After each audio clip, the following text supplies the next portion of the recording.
This is Linda Sherman, at Linda Sherman, with Don Lemon, at Don Lemon CNN. Thank you so much for talking with me today, Don. Oh, it's good to see you, Linda. Isn't it great being here? Oh, yes, it's fabulous.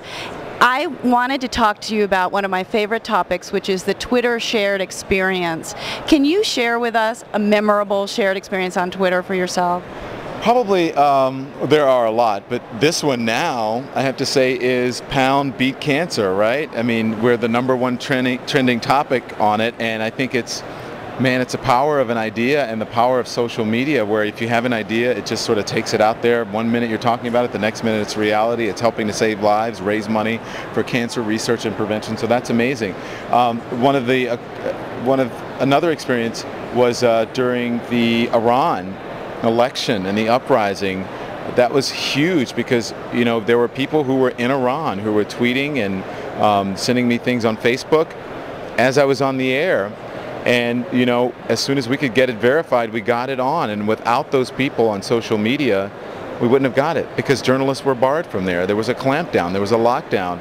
So I think, you know, those two experiences really are the ones. But right now I'm just sort of basking in the glow, and I can't believe the hash mark beat cancer or beat cancer. It's just, it's amazing, Linda. It is fabulous, and you're very definitely a key point in making it happen, Don. Yeah, it's interesting. I mean, it was just an idea that I had, and it wasn't even it was just sort of brainstorming, like, hey, let's set some sort of social media record. Is there any way to test the power of it? Can we do something? What about those guys? Like, was that Guinness World Book of Records? Are they still around? And then, you know, Tamara sort of picked up, and yeah, and then she just like took the ball and just whoosh, and she really brought it to the level of cancer. This was just sort of, you know, I was just talking. She did it. So, you know, anybody can have an idea, but to actually make it work, to go through the process, and then have it be the #1 trending topic, I think, you know, most of the credit goes to Tamara. She's amazing. Wow, Don, but there is also something to be said for the community that you've built since you got on Twitter. I mean, you have your own community and followers and people you can take to important things. So it is?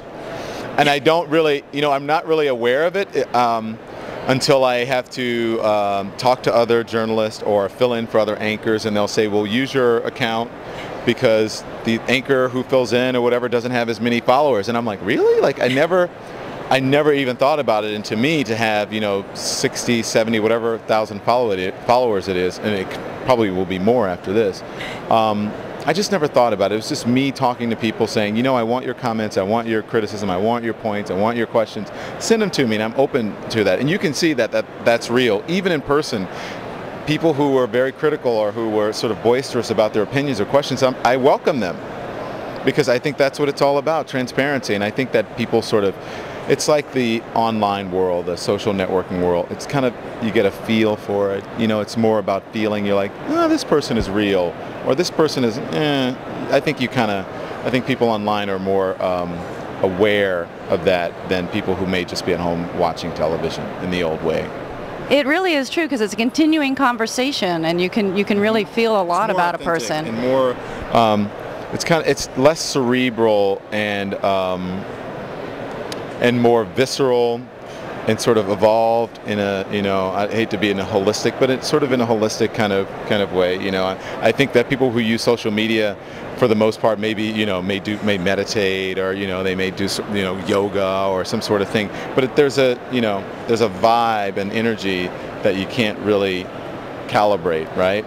Yeah. So I just want to acknowledge one thing before we close, and that is that I was on Twitter when you first started twittering for CNN, and I remember sending out tweets saying, what you're doing, Don, is so amazing. Oh. And you really made it happen at CNN. Thank you so much. I really appreciate it. And what I think is good is that it's not, I don't want to be exploitive of the social media community. I don't want to be exploitive of Twitter or Facebook or anything like that.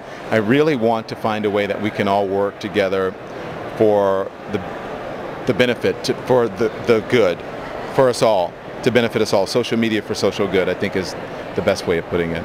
Fabulous. Social media for social good. I love it. Thank you very much, Don. Appreciate it. Thank you so much. Thank you very much.